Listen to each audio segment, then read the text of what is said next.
My name is Daniela Carter. I'm 34, I live in Austin, Texas, and I work in marketing. Not in the creative department with glossy presentations and focus groups. I work in real, practical B2B, where numbers matter more than emotions, and a solid funnel means more than a slogan that sounds inspiring. I'm the kind of person no one mentions at company events. My work is like background music.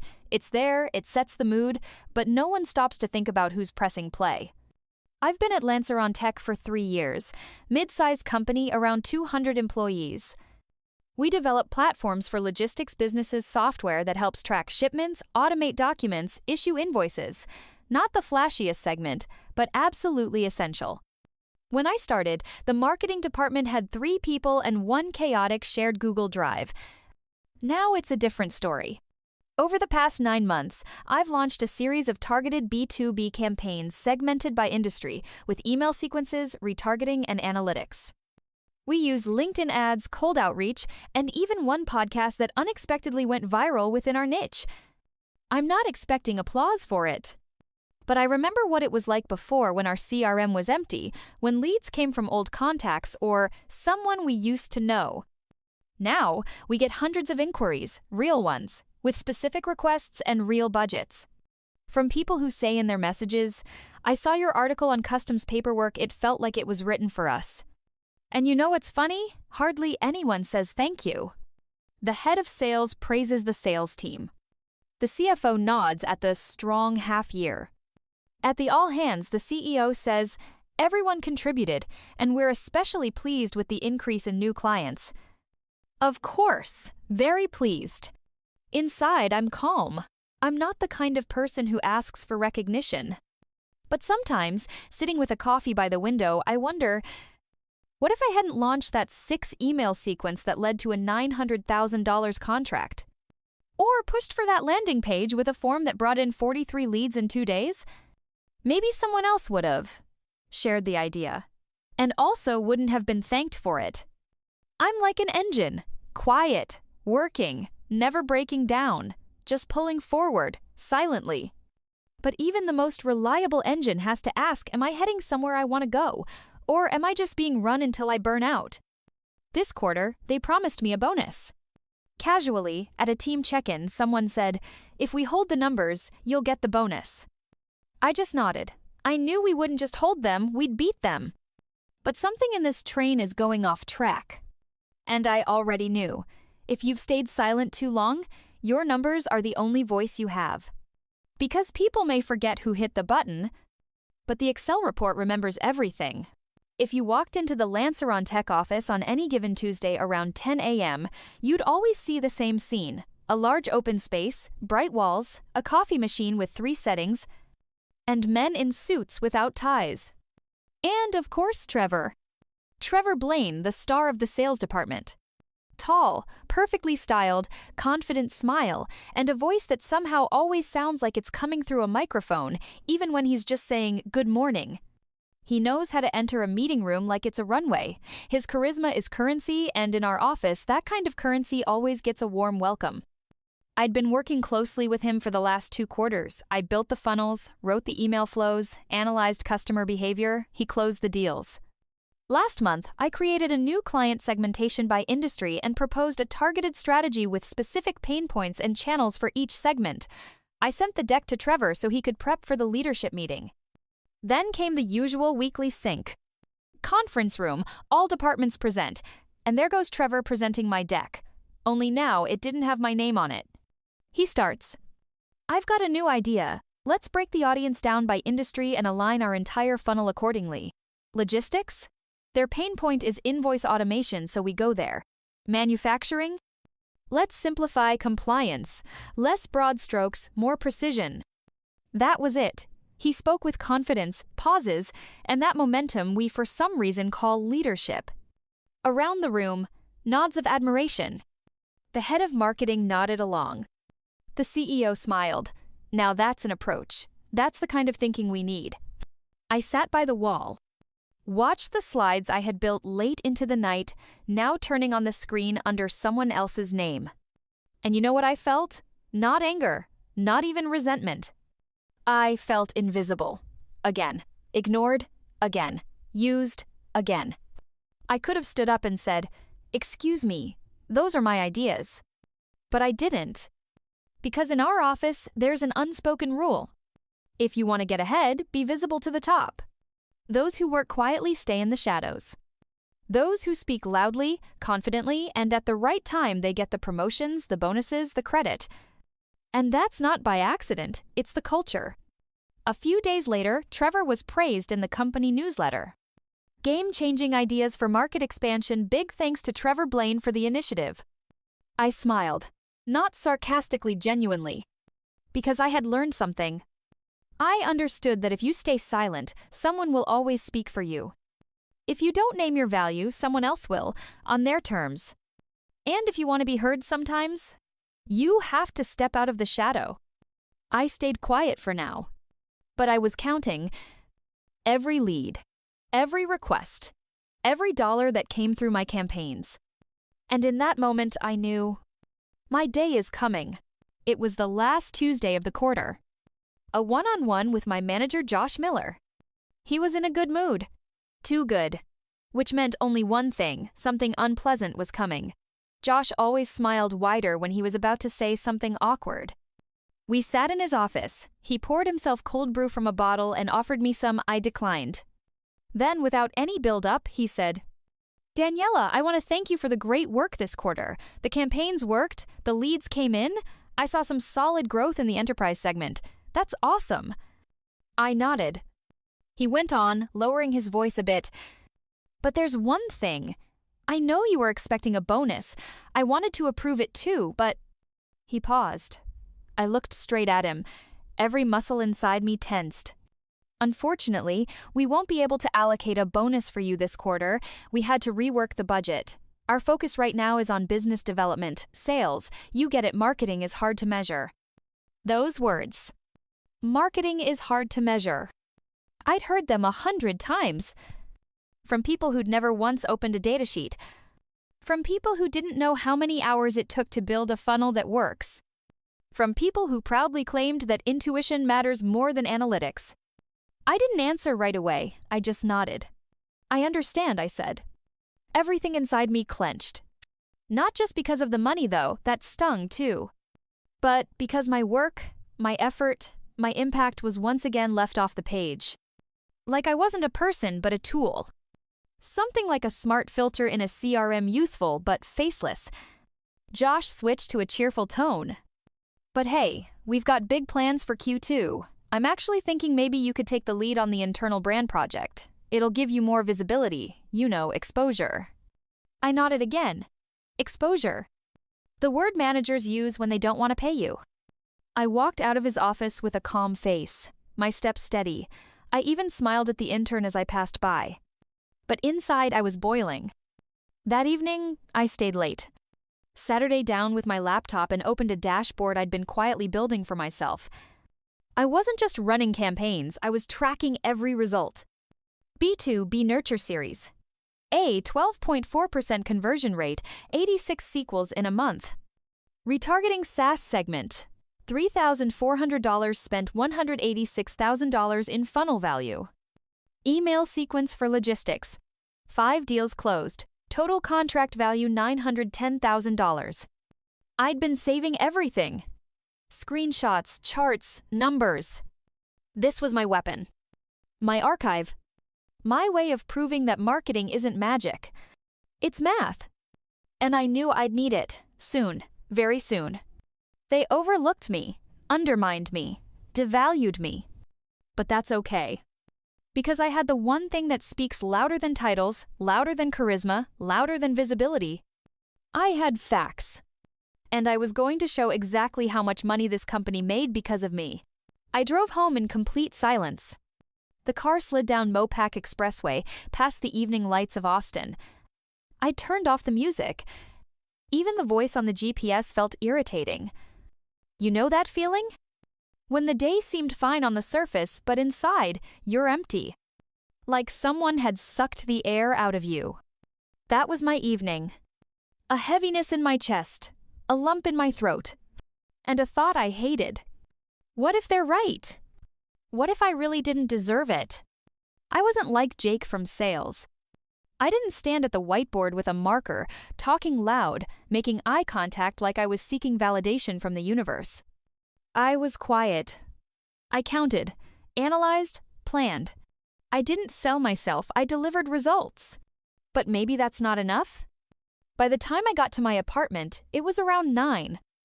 I put pasta on the stove but didn't even eat, I just sat down with my laptop. I opened the Google Drive folder with all my case files. The one where I'd been saving everything screenshots, client emails, notes. First thing I opened the report on the transport logistics campaign. That one client from Philadelphia Turner Logistics, they'd sent us a message a month ago. Thank you to whoever wrote this sequence. I've never had a sales pitch feel this personal. They signed a $200,000 contract after that. I wrote that sequence alone, on a Sunday, with a mug of cold coffee beside me. Next, lead gen analysis for February. With the new funnel, we generated 346 sequels in 3 weeks. Projected revenue, roughly $1.8 million. I stared at the numbers. And something inside me shifted. The doubt started to fade. I wasn't confident in myself, but I was confident in the data. Numbers don't speak loudly. They don't smile in meetings. But they don't lie. I opened the Messages from Sales folder. There it was a message from Kelsey, one of the key account managers. Hey Daniela, just wanted to say this new nurture flow is amazing. It's basically doing half my job. I read it twice. And I realized, without my strategies, without these flows, without the analytics setup, no one would be celebrating. They wouldn't have anything to work with. I stayed at that table until midnight. And at some point it hit me. I'm done being quiet. I wasn't going to argue. I wasn't going to complain. I was just going to show them. With numbers. With cold, solid facts, no emotion. They didn't have to like my personality. They could think I wasn't a team player. But they wouldn't be able to argue with reality. I made a decision. I'd build a dossier. A presentation. And when the time came, I'd show them exactly what silence is worth. When that silence is doing the real work? Saturday morning. Instead of walking through Zilker Park, I sat down at my kitchen table, opened my laptop, and wrote one sentence at the top of my notebook. You wanted metrics. Here are your metrics. I opened HubSpot, Salesforce, Google Analytics, and my personal campaign folder in Chrome. Made myself some coffee, put on ambient jazz on Spotify, and started digging. First step, built a spreadsheet. Launch date, campaign name, lead volume, qualification, close deals. 3 hours later, I had a solid Excel sheet. 5 full-scale campaigns this quarter. 3 of them were entirely my initiative. No approvals, no brainstorms. I just saw the gap and filled it. B2B email sequence for the construction industry. Win back, campaign for the old lead database. MarTech report with a gated landing page.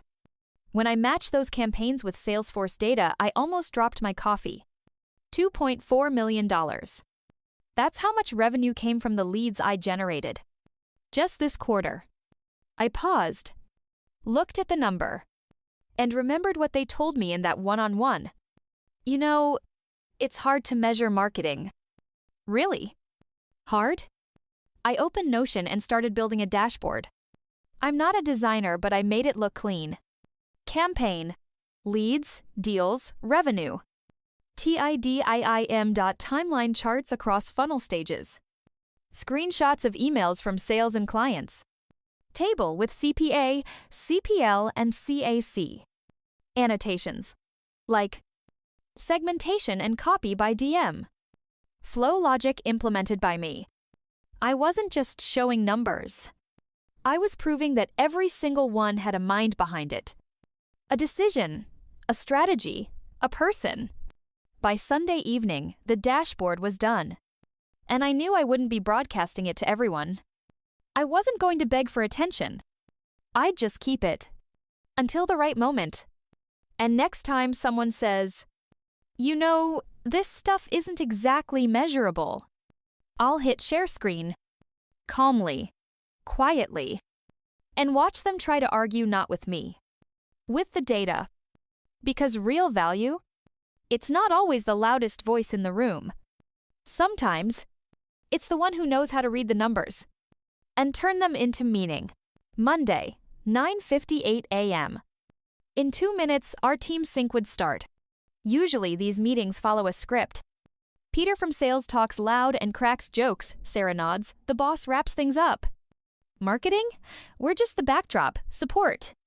But today, I came with something different. I wasn't trying to impress anyone. I hadn't rehearsed in front of a mirror. I just knew one thing. Today, I would show the results behind my work. When it was my turn, I shared my screen and said, "Hey, team, I've put together a quick analysis of lead performance from last quarter. This isn't about credit, just thought it'd be useful to see where traffic's really coming from and which campaigns actually worked." Silence. I clicked to the first slide. A graph, 842 new leads this quarter. Broken down by campaign, color-coded. Second slide. Closed deals from these leads, $2.4 million. Of that, $1.8 million came directly through email funnels. One of the analysts raised an eyebrow. Sarah whispered, "Wow." Peter, the charming sales guy, stared at the screen, speechless. My boss leaned forward. I kept going, calm and steady. Here's the CPL breakdown. In some verticals under $20, while the market average sits around $35, $40. These are the 3 top-performing segments. And here are the email series that triggered the results. I wrote every one of them. No emotion. Just facts. And a bit of quiet steel underneath. I wasn't trying to be nice. I was just showing the work. I wrapped up. This isn't a brag deck, just data. Figured the team would benefit from seeing the full picture.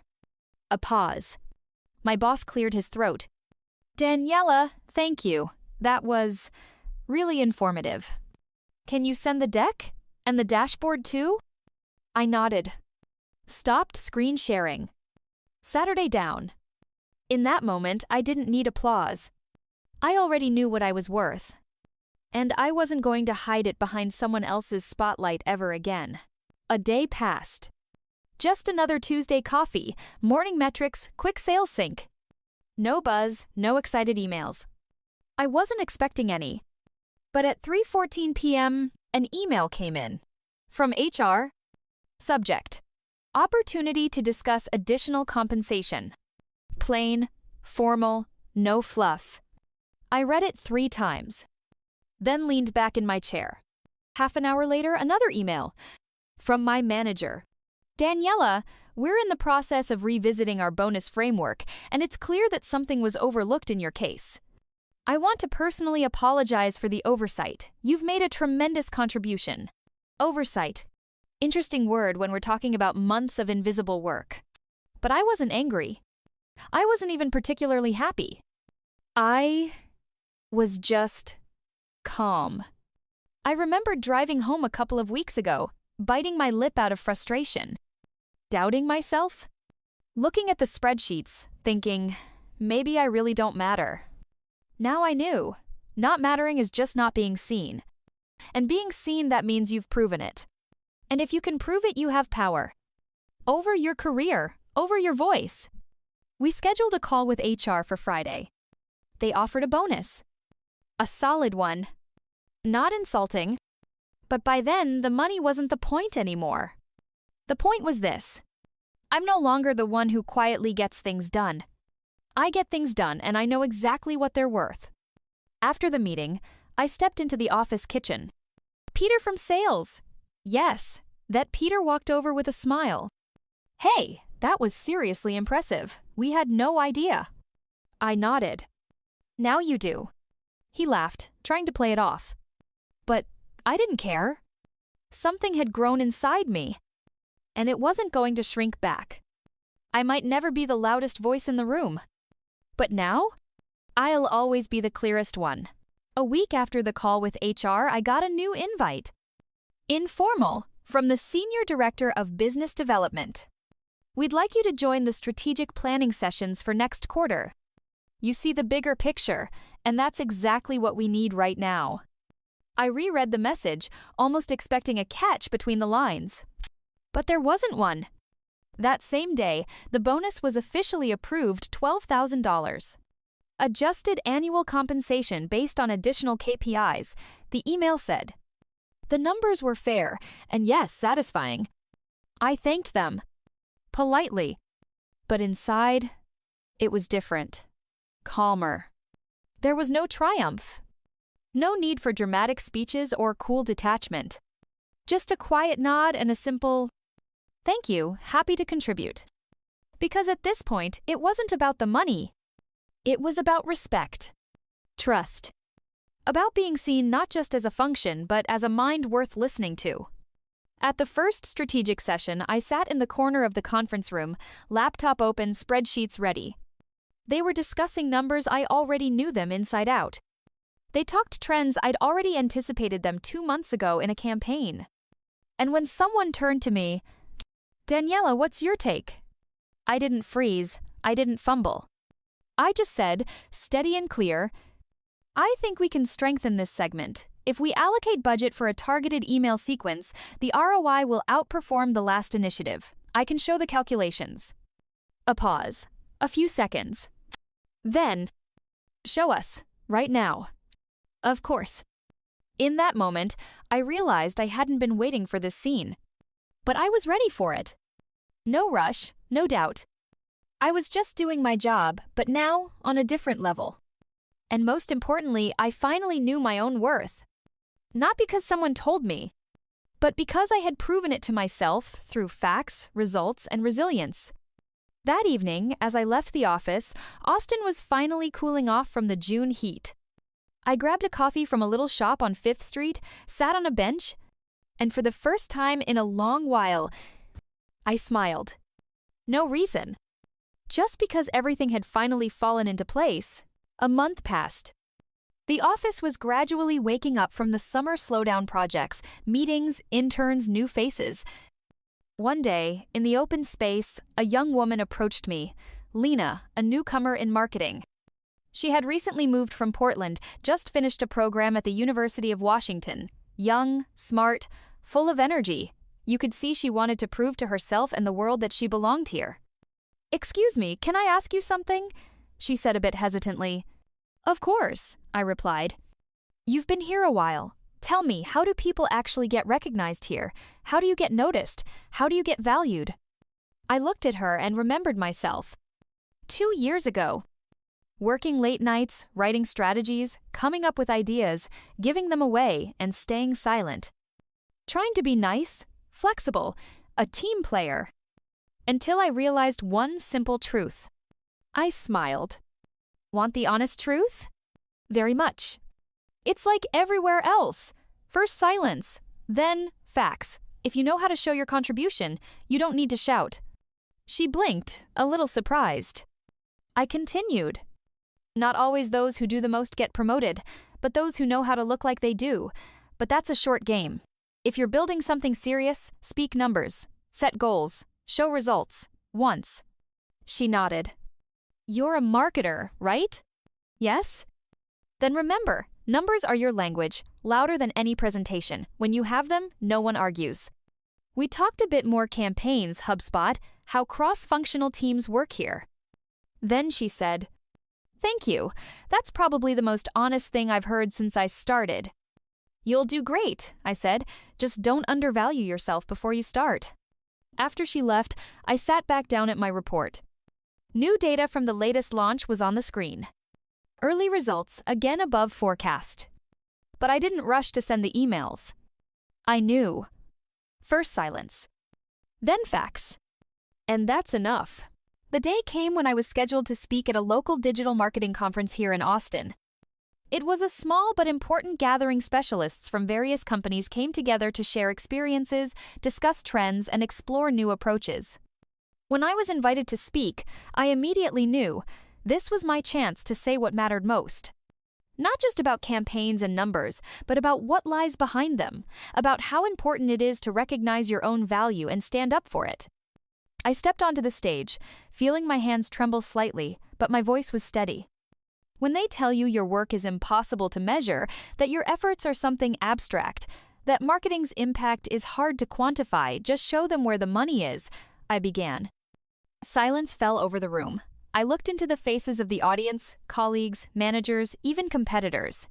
We all talk about ROI, KPIs, LTV, but sometimes leaders and coworkers forget that behind these numbers is a person who made that contribution.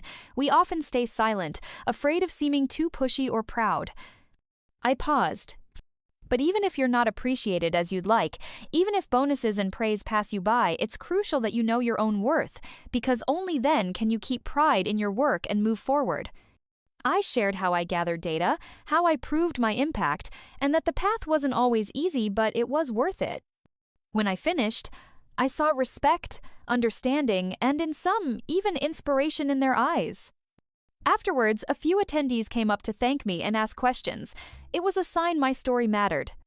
Stepping off the stage, I took a deep breath and thought, sometimes doing the right thing means standing alone, but that's the only way to remain true to yourself. And I was grateful that this journey had brought me here to the power of data and self-worth.